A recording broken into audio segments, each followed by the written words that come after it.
Hola, muy buenas tardes con todos. Muchas gracias por su participación, por estar aquí con nosotros. Muchas gracias, licenciado Ricardo Soto Nolasco, por acompañarnos hoy día.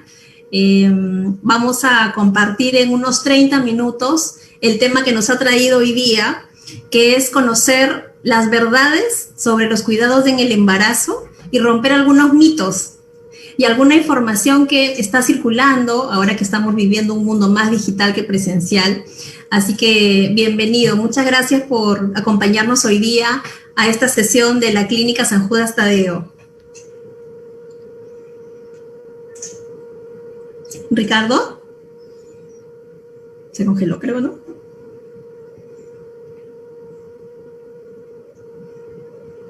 A ver qué ha pasado, creo que estamos con unas fallitas por internet. Ahí estamos. Sí, hola, aquí, Ricardo. A ver, aquí estamos. ¿Cómo están? Buenas noches con todos. ¿Qué tal, licenciado? Muchas gracias por su participación. Vamos a comenzar rápidamente para aprovechar al máximo esta sesión. Yo voy a partir haciéndole algunas preguntas que ya nos han hecho nuestras mamás. Usted sabe que aquí en la clínica tenemos varios programas para niños, adultos y adultos mayores, y tenemos un programa especial que se llama Madre Bebé, y tenemos muchas mamis que están en proceso de embarazo y están terminando también ya el proceso después de haber dado a luz. Entonces, hemos recogido algunas preguntas que me gustaría compartírselas. La primera pregunta es: ¿qué es lo que debe hacer una futura mamá cuando se entera que va a ser madre? ¿Cómo puede proteger a su bebé? ¿Y cómo puede protegerse ella a través de la nutrición? ¿Qué tal? ¿Cómo están? Muy buenas noches. Bien, respondiendo un poco a la pregunta, ¿no? Cuando una mamá se entera, pues, que está embarazada, es un momento muy feliz, muy conmovedor para la familia, sabiendo que va a haber un nuevo integrante dentro de ella. Pero como todo proceso nuevo y experiencia, implica que la mamá asuma ciertas actividades que debe realizar. Dentro de ellas, la nutrición, como ustedes saben, juega un rol muy importante, porque se sabe, ya científicamente está demostrado, que todo lo que suceda durante el embarazo va a tener un impacto directo dentro de la salud y nutrición del niño cuando éste nazca, inclusive durante su proceso de formación del embarazo. ¿Qué es lo que debería hacer la mamá, pues, cuando se entera que está embarazada? Lo primero que debería hacer desde el punto de vista de la salud integral es acudir a los controles prenatales, ¿no? Dentro de esa atención en un control prenatal, tanto por el personal ginecológico como por el personal obstetra, va a recibir una consejería, va a recibir ciertas orientaciones, que es lo que debe llevar a cabo. Y como parte integral también de esa atención, debe recibir la consejería nutricional respecto a la alimentación, ¿no? Las mamás tienden a preocuparse mucho más por su alimentación cuando se enteran que están embarazadas, porque existe ahí muchas creencias, existen muchas verdades que dentro de un rato las vamos a ir desarrollando. ¿Cómo debe ser la alimentación de la mamá durante ese proceso? Pues, ¿cuántas comidas al día debe tener? ¿En qué alimentos debo enfocarme sobre todo durante el día para comer? ¿Todo lo que como se lo paso a mi bebé? Hay cosas que yo como y pueden afectar la salud de mi bebé. Hay, digamos, medicamentos que puedo o no puedo recibir. Hay suplementos nutricionales que la madre debe recibir. Entonces, toda esa información empieza a generar una serie de, incertidumbre en cierto momento, y de ahí va afianzando un poco el tema de los conocimientos en la madre para poder mejorar sus prácticas de alimentación. Al ser, digamos, un proceso de gestación donde se está formando un nuevo ser, desde el inicio del embarazo, inclusive antes del embarazo, la mamá debería estar preparada, ¿no?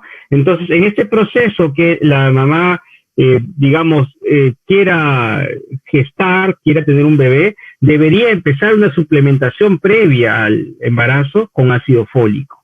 Esta suplementación previa lo que hace es prepara el terreno para que el niño pueda desarrollar su sistema nervioso de manera completa, para que evitar algún tipo de deficiencia que pueda transformarse en una, disfunción en el tema de la formación del sistema nervioso central, ¿no? Que es básicamente lo que nos interesa. Sí, entonces la alimentación juega un rol muy importante en este proceso, antes, durante y después.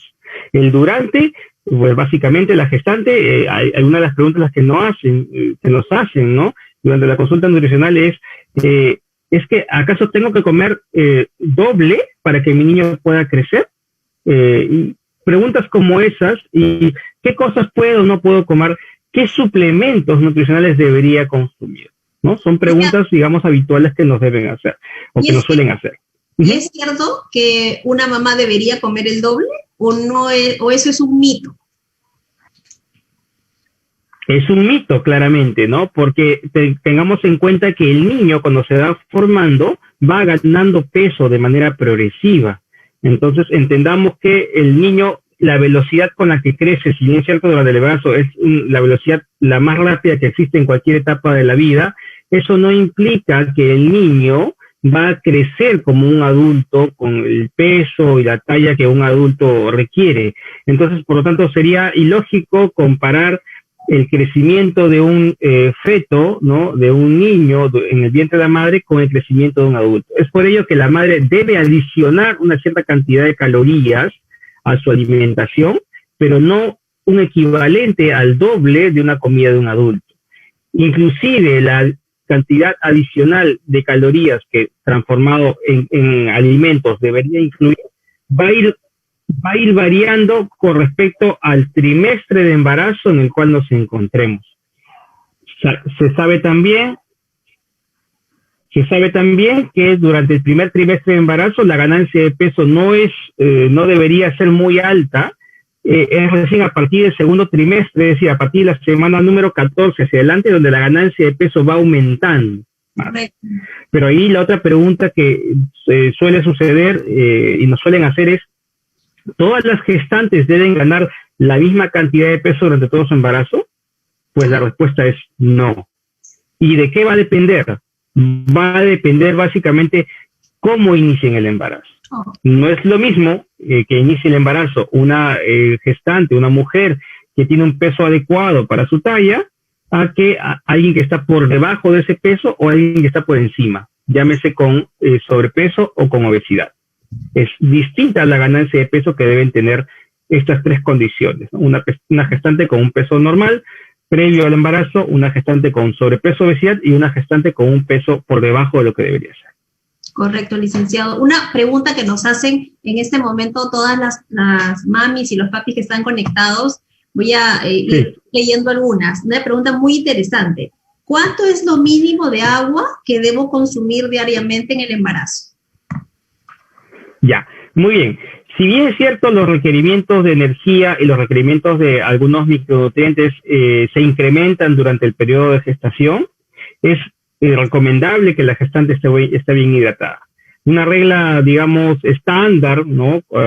Digamos, en la población, es que no deben consumir menos de 6 a 8 vasos de agua al día, que es un equivalente más o menos a 2 litros de agua al día. ¿Esto se debe cumplir en la gestante? Sí, se debe cumplir. Y no solamente porque es una recomendación para la población en general, sino porque hay una condición que es muy frecuente en las gestantes.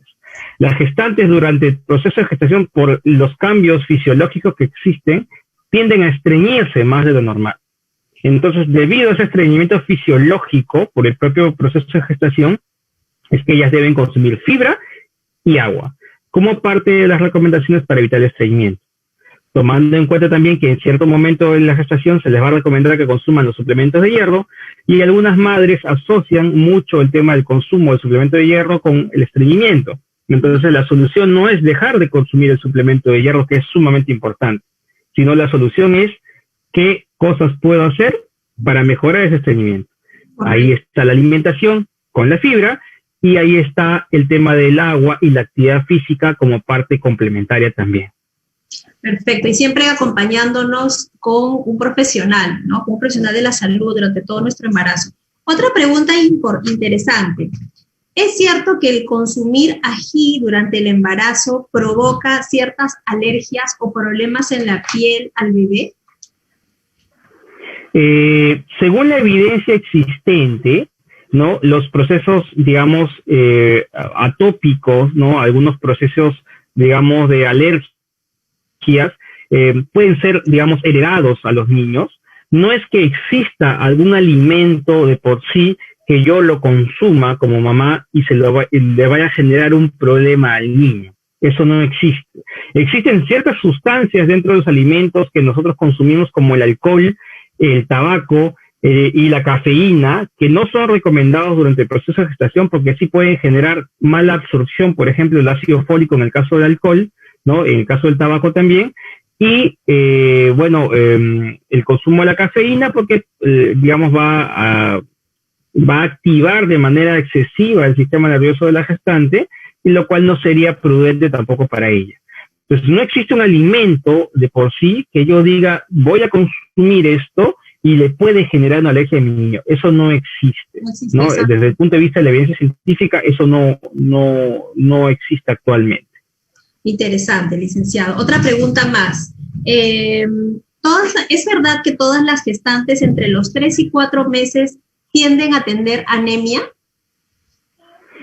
Es correcto esto. Para ser más precisos, a partir de la semana número 14, que estamos más o menos bordeando el segundo o tercer mes de gestación, porque la gestación, si bien es cierto, las mamitas suelen evaluarlo por meses, a nivel de los profesionales de salud, para ser más precisos, tenemos evaluado por semanas de gestación. Entonces, al saber la semana de gestación, sabemos qué actividad debemos empezar con ellas y qué actividad no. A partir del segundo trimestre, que es la semana número 14, se les suele realizar el famoso tamizaje de hemoglobina a las gestantes para poder detectar si estas gestantes tienen anemia o no. ¿Por qué? ¿Por qué se suele hacer a partir de este punto? Porque fisiológicamente las demandas de digamos, la sangre de las gestantes en ese momento, en ese periodo, tiende a hemodiluirse por el propio proceso de gestación. Entonces, la demanda, digamos, el volumen de sangre que tiene ya no tiende a ser suficiente para ella y su bebé, y las demandas o el requerimiento de hierro que necesita la gestante se ve incrementado por un proceso meramente fisiológico. Eso ya está demostrado. Entonces, es por eso que a partir de la semana número 14 se les recomienda suplementar con sus pastillas de hierro y ácido fólico para evitar que esa anemia que ya sabemos que va a existir siga así y la gestante se pueda recuperar o mantener en niveles normales según sea el caso. Correcto, muy interesante. Preguntas. ¿Hay alguna relación? Voy a un poquito a simplificar la pregunta que nos hace una invitada. ¿Hay alguna relación entre las situaciones tensas, los problemas emocionales y el hecho de que nos den náuseas en el embarazo o algún síntoma o alguna situación específica como esta, como por ejemplo el tener náuseas, el sentirse mal? ¿Hay alguna relación con respecto a las emociones que tiene la mamá en algunos momentos? Pues sí, está visto que durante el proceso de gestación e inclusive durante el proceso de lactancia, para lograr un embarazo exitoso y una lactancia materna exitosa, existen 3 factores, ¿no? La alimentación, digamos, el buen posicionamiento del bebé al momento de lactar, hablando de la lactancia, y el otro factor es el estrés, ¿no? El estrés puede desencadenar en la madre varias situaciones que como consecuencia de ello pueden traer algunos signos y síntomas como lo que estamos mencionando, ¿sí? Por eso es que cuando se trabaja el proceso de la gestación e inclusive el proceso de lactancia, debería ser trabajado tanto con la gestante como con su pareja. Porque lo primero que se debe tener en cuenta es que se acepte el embarazo como algo positivo para que todo lo que esté concerniente a ello redunde un resultado óptimo. Si una gestante es apoyada por su pareja en el proceso de gestación, es asumida esta gestación como algo positivo, como un niño que fue concebido como un resultado favorable, vamos a tener como consecuencia que esa gestante va a tener un soporte durante el proceso. Y eso va a hacer que el ánimo, tanto para su alimentación como para su suplementación con las vitaminas y micronutrientes que requiera, y para todas las indicaciones que se le pueda dar, tenga mejor adherencia, mejor aceptación. Caso contrario, si hay un mayor estrés, digamos, conflictos constantes, podría desencadenar en que las recomendaciones que se den o los acuerdos a los que se lleguen no redunden en algo importante, como que consuma sus 4 o 5 comidas al día. En el caso de la lactancia son 5 comidas, en el caso de la gestación son 4 comidas, y ello implica que la ganancia de peso que también debe tener la gestante, pues se puede haber afectado. Correcto. Ahora, es importante en nuestra sociedad y seguramente también en otros lugares fuera del Perú, tenemos situaciones reales de personas que llevan un embarazo solas, ¿no? O sea, sin pareja. Entonces, yo creo que ahí, licenciado, ¿qué recomendación le podemos hacer a esas mamis valientes que están afrontando un embarazo solas, seguramente con dificultades, con situaciones de repente no previstas, pero están pasando por el proceso más maravilloso que tiene el ser humano, que es el poder crear vida, ¿no? ¿Qué recomendación les puede hacer a estas personas que de repente tienen una situación parecida? Claro, es lo que mencionas, Karin, es sumamente importante, ¿no? Dado que, como mencionas, las situaciones ideales existen, pero no en todos los casos. En los casos donde no existen las situaciones ideales, pues lo que primero que tenemos que lograr es que la gestante acepte su embarazo y acepte a su bebé como algo positivo, lo cual muchas veces se da, para poder crear ese vínculo madre-niño desde el proceso de gestación. Entonces, las madres, cuando crean ese vínculo, van a poder sacar cualquier proceso adelante.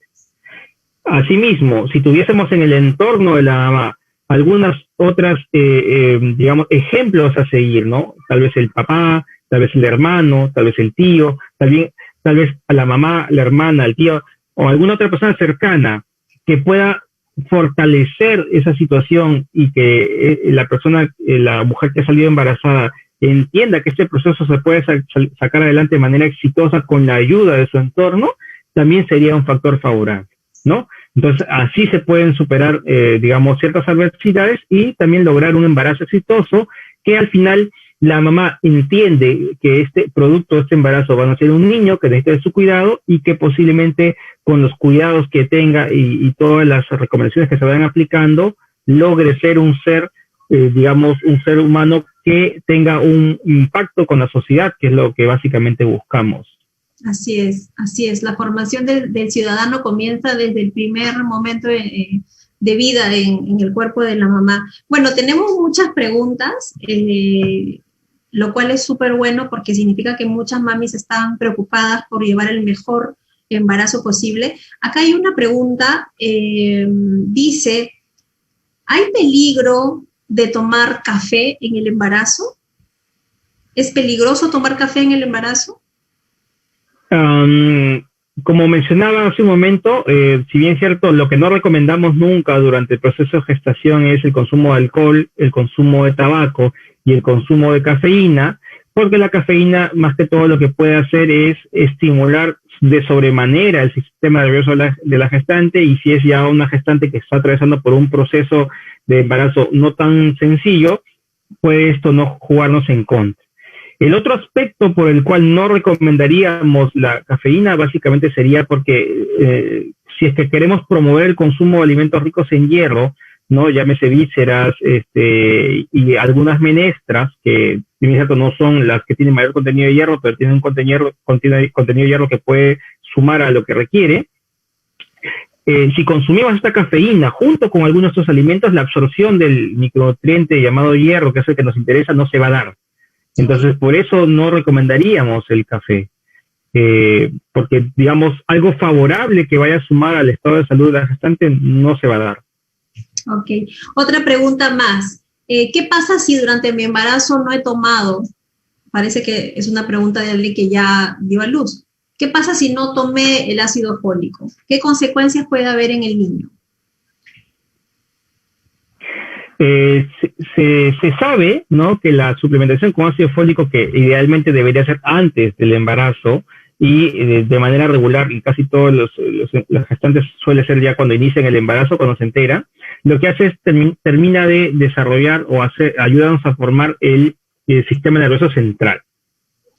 Si no se consume este ácido fólico, lo que puede suceder es que este sistema nervioso central no se desarrolle en su totalidad y esto pueda traernos, digamos, alteraciones que nos lleven a malformaciones congénitas, ¿no? Llámese la espina bífida, entre otras.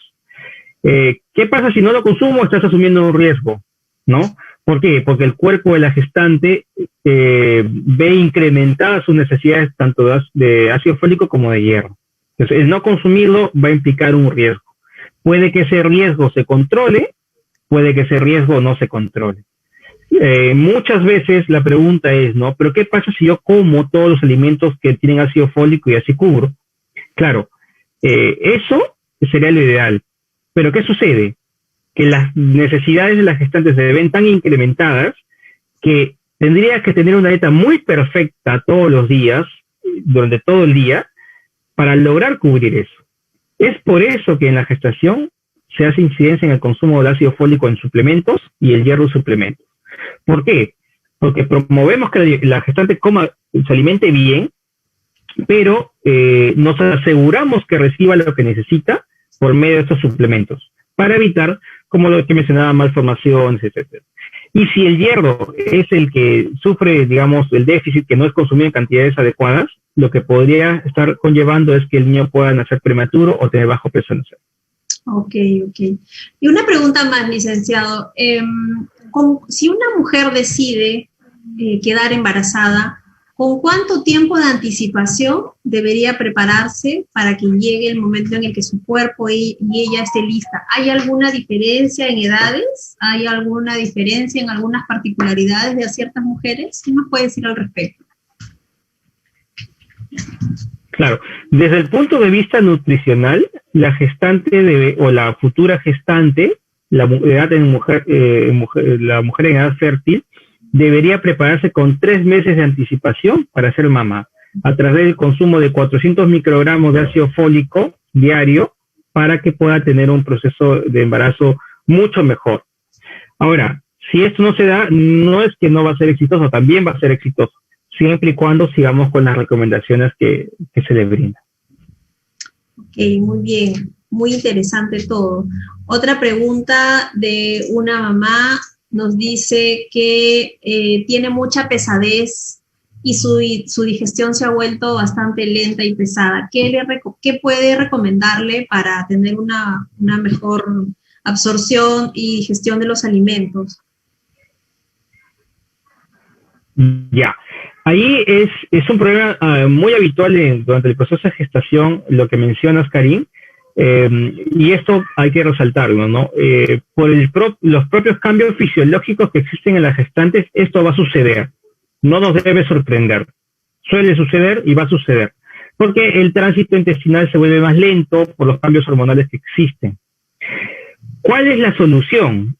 Más que enfocarnos en el problema, la solución es que fraccionemos los alimentos que suele consumir la gestante. Si la gestante tiene que consumir sus 3 a 4 comidas al día, lo que podemos es fraccionar la porción que solía comer en porciones más pequeñas e ir comiéndolos en tiempos de diferencia. Esa es una solución. La otra solución, debido a otro de los problemas que existe, es que suele haber reflujo gastroesofágico, es decir, la gestante come, se echa y tiende a tener náuseas o tiende a tener acidez. Entonces, la recomendación ahí es que siempre después de consumir alimentos haga una sobremesa o camine. Evitar acostarse, evitar estar en 180 grados porque por el propio proceso de gestación, como mencionaba, la gestante siempre va a tener tendencia a hacer reflujo. Entonces, la gestante tiene que comer, estar sentada o a lo mucho en 90, 45 grados, y reposar 1 o 2 horas y recién de eso poder descansar. Aquellas que comen y duermen van a sentir más estas molestias que otras personas. Correcto. Otra pregunta interesante. Nos dicen, escuché que es peligroso comer ceviche y mariscos en el embarazo. ¿Esto es cierto? No tiene absolutamente nada, ningún asidero. ¿Por qué? Porque el ceviche, si bien es cierto, lo que tiene es ají, como mencionabas en una pregunta anterior, tiene limón y tiene pescado. Más bien el pescado, al ser proteína y una proteína de muy buena calidad, nos va a ayudar con el proceso del desarrollo del niño, ¿no? Los mariscos no, más bien los mariscos tienen un tipo de grasa que, si bien es cierto, nos aporta dentro de nuestra dieta es sumamente importante para lo que necesitamos en el día a día. Correcto, excelente. Bueno, ok, hay una pregunta que creo que ya usted la contestó. ¿Qué pasa si tomo el ácido fólico a partir del segundo trimestre? ¿Igual me va a servir? Nos pregunta una mamá. Sí, como bien decía, ¿no? Lo ideal sería 3 meses antes de la gestación, hasta el primer trimestre tomar el ácido fólico y a partir del segundo trimestre empezar con el ácido fólico más sulfato ferroso. Entonces, ¿qué pasa si no lo tomé antes? No hay ningún problema, lo podemos corregir. Una vez que ya inicie el proceso de gestación lo puedo consumir. Pero hay que precisar que el ácido fólico solo se toma antes de las 14 semanas y a partir de las 14 semanas hacia adelante es ácido fólico más hierro, que puede ser en presentación de sulfato ferroso o en alguna otra presentación que sea más asequible también. Licenciado, una pregunta también que seguramente muchas personas se hacen o se han hecho en algún momento. El tema de los antojos. ¿Por qué tenemos las mamás en algunos meses más que otros durante el proceso del embarazo los antojos? Incluso hay ciertas mamás que tienen algunos antojos raros. Yo lo he escuchado algunas mamás que dicen que les da ganas de comer jabón. ¿Qué nos puede decir al respecto? Bueno, el tema de los antojos, digamos, en proceso de gestación es un proceso natural, ¿no? Es, digamos, los diferentes cambios que existen en la gestación, tanto hormonales, físicos, psicológicos, etcétera, hacen, pues, que este periodo tenga una serie de exigencias de parte de la madre y exigencias de su propio cuerpo desde el punto de vista de los requerimientos nutricionales que ella amerita, ¿no? Esto se da... si no cumplen los antojos, ¿te va a afectar el proceso de embarazo? No. Si se cumplen, lo que vas a generar es un estado de bienestar, un estado de satisfacción en la gestante y que como consecuencia de esto se lleve de mejor manera. Básicamente es eso, ¿no? Pero no va a afectar nada en el punto de vista del estado nutricional. Lo último que mencionabas es esos antojos o esas, digamos, esas ganas de querer comer algunos productos, como lo que mencionaban también algunas otras mamás, de a veces querer comer metal, ¿no? O querer raspar algo que tenga metal, es conocido como la pica. Y esto es una deficiencia, consecuencia de no estar consumiendo o no estar cubriendo los requerimientos de hierro que el cuerpo necesita. Eso sí ya es un proceso patológico que se soluciona suplementando a la mamá. Así como la pica, hay otras mamás que a veces tienen la famosa geofagia de querer comer tierra. En algunos casos existen diferentes deficiencias nutricionales que nos pueden llevar a signos un poco extraños que habitualmente no los vemos, pero que tienen una explicación.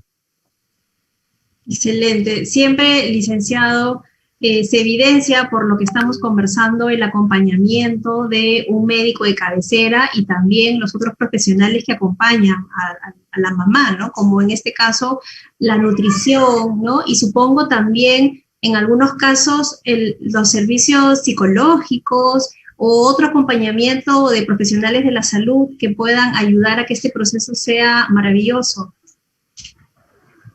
Claro, como tú bien mencionas, ¿no? En el marco de la atención integral de la salud a las gestantes, a las puérperas, a las personas, a los niños, es que todas las actividades de atención primaria que debe recibir una persona deberían ser llevadas a cabo porque cada uno juega un rol diferente dentro de ese proceso. Nosotros, como nutricionistas, no podríamos trabajar si no tenemos un médico de la mano que vea también a la gestante. No podríamos trabajar si el personal de obstetricia, el profesional ginecológico estuviese de la mano con nosotros, no estuviese el profesional de psicología que juega un rol muy importante en este proceso para poder aceptar el proceso y llevarlo de la mejor manera. Entonces tenemos que ver a la persona como un todo que requiere de varias intervenciones para lograr un proceso de manera exitosa. Excelente. Bueno, la verdad es que toda la entrevista y toda la información que nos ha dado el licenciado es muy interesante. Vamos a volverlo a invitar para seguir hablando porque hay muchas preguntas y creo que todas merecen un espacio. Así que se nos acabó un poco el tiempo esta vez, pero le agradecemos muchísimo en nombre de la Clínica San Judas Tadeo, en nombre del Centro de Medicina Externa MEDEX, y en nombre también del Instituto Tecnológico de Salud Ricardo Palma. tres instituciones que se unen para brindar estos enlaces en vivo en fin de educar y brindar información necesaria a la población de nuestro país. Muchas gracias, licenciado, por esta oportunidad y espero volvernos a ver nuevamente en estos espacios. Perfecto, ¿no? Como les menciono, presto a resolver todas las dudas que podamos tener de las personas interesadas en temas nutricionales que son sumamente importantes y a la espera de cualquier comunicación que podamos tener. Muchas gracias. Recuerden a todas las mamis que tenemos el programa Madre Bebé, que es un programa específicamente diseñado para acompañar a las mamás en nuestro proceso maravilloso de dar a luz. Muchas gracias y a todos por su participación y a usted también, licenciado, que nos acompaña también dentro de nuestras instituciones de salud. Listo, muchísimas gracias. Gracias a todos por su asistencia.